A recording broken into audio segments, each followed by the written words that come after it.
अस्सलाम वालेकुम मेरे प्यारे दोस्तों। उम्मीद है कि आप सब खैरियत से होंगे। खुशामदीद मेरे चैनल क्विक स्टार्ट 1 2 3 में। तो चलें आगाज़ करते हैं, पर मेहरबानी फरमा के चैनल को लाइक एंड सब्सक्राइब ज़रूर करिएगा। आज की कहानी का नाम है शेख चिली ने खिचड़ी खाई। शेख चिली शादी के बाद पहली बार ससुराल गए थे। खूब आओ भगत हुई, तरह तरह के मज़ेदार खाने पकाए जाते और शेख चिली सैर होकर खाते। एक रोज़ सास से कहा, अम्मा मुर्गन खाने खा खा कर जी भर गया है, आज कोई सादा खाना पकाइए। सास ने खिचड़ी पकाई।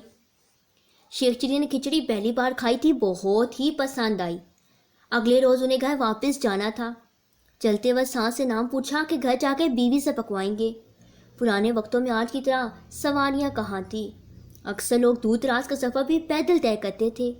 शेख चिली का घर भी ससुराल से बहुत दूर था, मगर पैदल ही जाना था। ये सोच कर के नाम भूल ना जाए, उन्होंने रट्टा लगाना शुरू कर दिया। आप तो हमारे शेख चिली साहब को जानते ही हैं ना कि कितने ही भुलक्कड़ हैं और थोड़े बेवकूफ़ भी। कहने लगे, खिचड़ी खिचड़ी खिचड़ी। किसी लफ्ज़ को तसलसल के साथ पढ़ा जाए तो तलफ़ुज़ बदल के कुछ से कुछ हो जाता है। शेख चिली के साथ भी यही हुआ। खिचड़ी बिगड़कर खाचड़ी हो गया।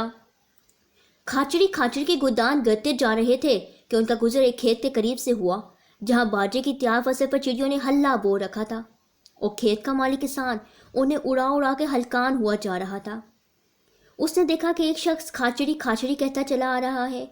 साथ गुस्से में आया कि मैं तो चिड़ियों को उड़ा उड़ा कर परेशान हो गया हूँ और ये बदबख्त उन्हें शिकार की दावत दे रहा है कि खाचड़ी खाचड़ी।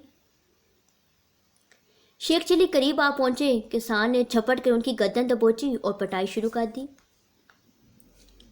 शेख चिली तो घबरा गए और चिल्लाए, अरे अरे भाई क्यों मारते हो, मुझे क्या बिगाड़ा है मैंने तुम्हारा।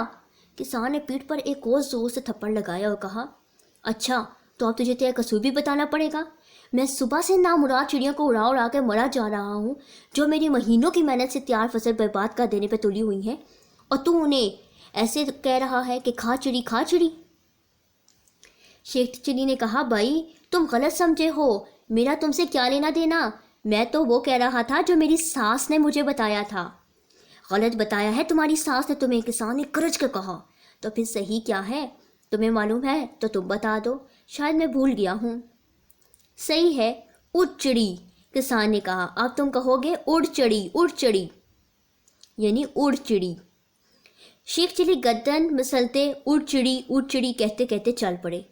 रास्ते में एक नदी पड़ी, जहाँ रुक के उन्होंने पानी पिया। एक दरख्त के साया में कुछ थोड़ी सी देर आराम किया और फिर झूम झूम के उड़ चिड़ी कहते चल दिए। उनका गुजर एक ऐसे मुकाम से हुआ जहाँ एक शिकारी चिड़ियाँ पकड़ने के लिए फंदे लगाए बैठा था। सुबह से दोपहर और अब सपहर होने वाली थी, मगर एक चिड़िया भी ना फंसी थी। वो सख्त बेजार था।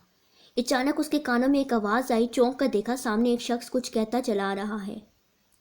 कुछ ही देर में वो करीब आ गया। शिकारी को उसकी आवाज़ अब साफ सुनाई दे रही थी। वो कह रहा था, उड़ चिड़ी। उसे सख्त गुस्सा आया। आओ देखा न ताओ, करीब आ पहुंचने वाले शेख चिली को गरीबान से पकड़ लिया और 2 3 थप्पड़ रसीद किए। शेख चिली चलाए, अरे क्या करते हो भाई, छोड़ो क्यों मारते हो, खवा मखवा मुझे। खवा मखवा? शिकारी दांत पीस कर गड़गड़ाया, मैं सुबह से फंदे लगाए जाता हूँ, कोई चिड़िया फांसी नहीं रही। अब कुछ उम्मीद हुई थी तो तू आके कहने लगा है उड़ चिड़ी। मगर भाई यकीन करो, उसमें मेरा कसूर नहीं। मुझे तो किसान ने बताया था कि उड़ चिड़ी सही है, उड़ चिड़ी ही कहना है, शेख चिली ने हकलाते हुए बताया। किसान ने कहा, हो या मजदूर ने, मगर खबरदार जो अब तुमने ये बात कही। शिकारी टपट कर बोला, तुम कहोगे एक एक फंदे में 2 आएँ। अब शेख चिली एक एक फंदे में 2 आएँ, एक एक फंदे में 2 आएँ कहते चल दिए। कुछ दूर एक कस्बा था। वहाँ पहुँचे तो बहुत से लोगों को एक तरफ जाते देखा, खुद भी पीछे हो लिए।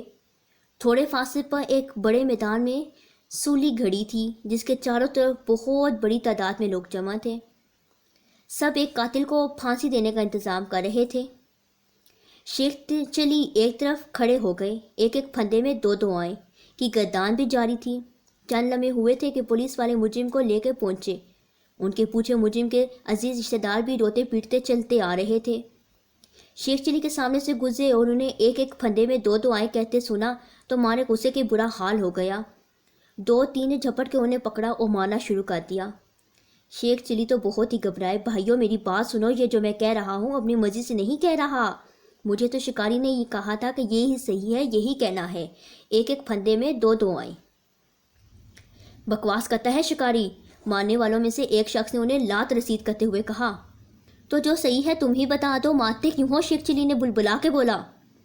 ہاں اب آئے نا دماغ ٹھکانے پہ، دوسرے نے کمر پر دو ہتھر لگاتے ہوئے کہا۔ سن، تجھے کہنا ہے ایسا دن اللہ کسی کو نہ دکھائے۔ شیخ چلی نے تو بس اب یہی کہنا شروع کر دیا، اللہ ایسا دن کسی کو نہ دکھائے۔ ابھی زیادہ دور نہ گئے تھے کہ ایک بارات سے سامنا ہو گیا۔ گھوڑے پہ سوار دولہے کے پیچھے بہت سے باراتی بینڈ باجے کی دھن پر ناچتے گاتے پیسے لوٹاتے چلے آ رہے تھے۔ شیخ چلی بھی ایک طرف ہو کر تماشا دیکھنے لگا۔ اللہ ایسا دن کسی کو نہ دکھائے کی گردان بھی جاری تھی۔ براتیوں نے سنا تو انہیں شدید غصہ آیا کہ خوشی کے موقع پہ بدعا دے رہا ہے۔ پکڑ کے کہنے لگے، ارے بھائیو، شیخ چلی پڑنے والے جوتوں سے سر کو بچاتے ہوئے چیخے، اگر میں نے غلط کہا ہے تو مجھے معاف کر دو، میں یہ خود نہیں کہہ رہا، پیچھے لوگوں نے مجھے یہی بتایا تھا کہ یہی کہنا ہے کہ اللہ ایسا دن کسی کو نہ دکھائے۔ اتنی دیر میں اچھی خاصی مرمت ہو چکی تھی۔ لوگوں کو ان کی حالت پر رحم آ گیا اور یہ کہہ کر چھوڑ دے کہ اللہ ایسا دن کہو کہ ایسا دن اللہ سب کو دکھائے۔ شیخ چلی کراہتے ہوئے آگے بڑھ گئے، گھر ابھی دور نہ تھا، اور کہا اللہ ایسا دن سب کو دکھائے۔ کہتے کہتے چلتے گئے۔ بڑی سڑک سے ہو کر ایک گلی میں پہنچے۔ گھر کے سامنے کچھ غم زدہ لوگ جمع تھے، اندر سے رونے وغیرہ کی آوازیں آ رہی تھی، یقیناً کسی کی موت ہو گئی تھی۔ شیخ چلی گھر کے سامنے سے اللہ ایسا دن سب کو دکھائے کہتے گزرے تو لوگوں کو بہت غصہ آیا اور انہوں نے شیخ چلی کو پکڑ کے صحیح خوب مارا پیٹا۔ شیخ چلی نے دہائی دی، ارے سب مجھے ہی مار رہے ہو، جبکہ میں تو خود کچھ بھی نہیں کہتا، ان کو کوئی نہیں مارتا جو مجھے ایسا کہنے کو کہتے ہیں، مگر لوگوں نے ایک نہ سنی اور خوب درگت بنا کر ہی چھوڑا۔ شیخ چلی کچھ دیر کے لیے چلتے رہے اور لوگوں سے یہی پوچھتے رہے کہ پلیز صحیح بات بتائیں مجھے۔ تو لوگوں نے بتایا کہ گھر جا کے یہ بولنا کہ جو مرضی ہے پکاؤ، کیونکہ لوگوں نے تو شیخ چلی کو بہت زیادہ مارا تھا، تو اب وہ یہ روتے جا رہے تھے کہ اب میں اپنی بیوی کو گھر جا کے کیا کہوں گا۔ تو جب وہ گھر پہنچے تو بیوی ان کی حالت دیکھ کر پریشان ہو گئی اور ماجا پوچھنے لگی۔ شیخ چلی بولے، نیک بہت، حال وال بعد میں پوچھتی رہنا، پہلے جلدی سے جو دل چاہے کہہ دینا، پکا لو۔ بڑی مشکل سے نام یاد کیا ہے، کہیں بھول ہی نہ جاؤں۔ امید کرتی ہوں کہ آپ کو یہ کہانی ضرور پسند آئی ہوگی۔ مہربانی فرما کے چینل کو لائک اینڈ سبسکرائب ضرور کریے گا۔ خدا حافظ۔